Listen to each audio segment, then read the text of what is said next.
আসসালামু আলাইকুম। যে যেখানে আছেন আশা করছি আল্লাহর রহমতে সবাই ভালো আছেন। আজ আপনাদের সাথে শেয়ার করব বোরহানি তৈরি করব বাসায়, কিন্তু এর স্বাদটা হবে বিয়ে বাড়ি বাবুর্চিদের হাতের মতো। তাছাড়াও রমজান মাস, তারপরও সামনে ঈদ, এক মাস রোজা রাখার পরে এই ঈদের দিন আমরা ভরপুর মাংস, পোলাও, বিরিয়ানি খেয়ে থাকি, যার কারণে বোরহানিটা খেলে পেট ঠান্ডা রাখতেও কোনো জুড়ি নেই এবং ঘরে থাকা উপকরণ দিয়ে তৈরি করব বোরহানি। তো চলুন আজ আপনাদের সাথে শেয়ার করব আমার তৈরি করতে যা যা লাগছে। এখানে আমি টক দই নিয়েছি। টক দইটা আমি আগে থেকে ফিটিয়ে রেখেছিলাম, এটা এখন সাইড করে রেখে দিব। আর একটি বোলের মধ্যে আমি নিব ধনিয়া পাতা পেস্ট, দেব 2-4 চামচ, পুদিনা পাতা পেস্ট দিব 2-4 চামচ মতো, গোল্ড কালারের সরিষা পেস্ট দিব 2-4 চামচ মতো অ্যাড করব। এখানে আমি সরিষা পেস্ট বেশি দিলে কিন্তু তিতা হয়ে যাবে। আর এদিকে অ্যাড করব কাঁচামরিচ পেস্ট 1 চা চামচ মতো আমি অ্যাড করব, এবং অ্যাড করব চাট মশলা 1 চা চামচ মতো। এই চাট মশলা আমার নিজের হাতের তৈরি।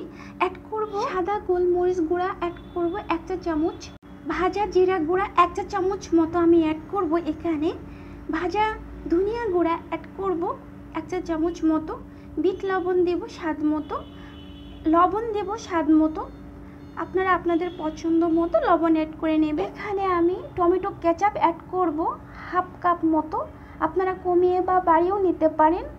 নিয়ে আমি ভালো করে সব উপকরণগুলো ভালো করে মিশিয়ে নিচ্ছি। আর এখানে মনে হচ্ছে একটু ঘন হয়ে গেছে, এই জন্য আমি একটু পানি অ্যাড করে নিলাম।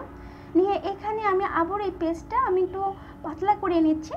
আর এমন একটি স্ট্রেনারের মধ্যে আমি এমন একটি সাদা পাতলা কাপড় নিয়েছি, নিয়ে এখানে আমি যে ব্যাটারটা তৈরি করেছিলাম এটা এখন আমি ছেঁকে নিচ্ছি, যাতে কোনো লাঞ্চ না থাকে। আমি এইভাবে সব ছেঁকে নিচ্ছি, আমি দেখিয়ে দিচ্ছি, দেখেন এইভাবে। এই লাঞ্চটা এখন আমি ফেলে দিব। এই লাঞ্চটা থাকলে বোরহানির ভিতরে মুখে লাগলে ভালো লাগে না খেতে।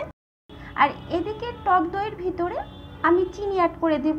এখানে আমি 1 কেজি টক দই নিয়েছি, 1 কেজি টক দইয়ের ভিতরে আমি 1 কাপ চিনি অ্যাড করে দিলাম। দিয়ে আমি ভালো করে হ্যান্ড উইক্স দিয়ে মিশিয়ে এই যে জুস তৈরি করেছিলাম সেটা আমি অল্প অল্প করে মিশিয়ে নেব।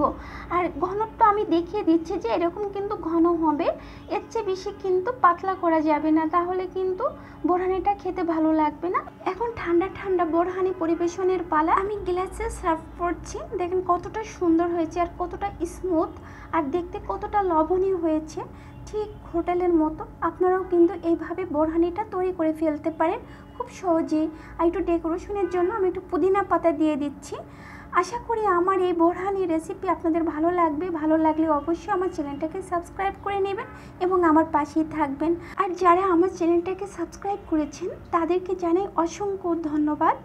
আজ এ পর্যন্তই, সবার জন্য দোয়া রইল, সবাই ভালো থাকবেন। আল্লাহ হাফেজ, আসসালামু আলাইকুম।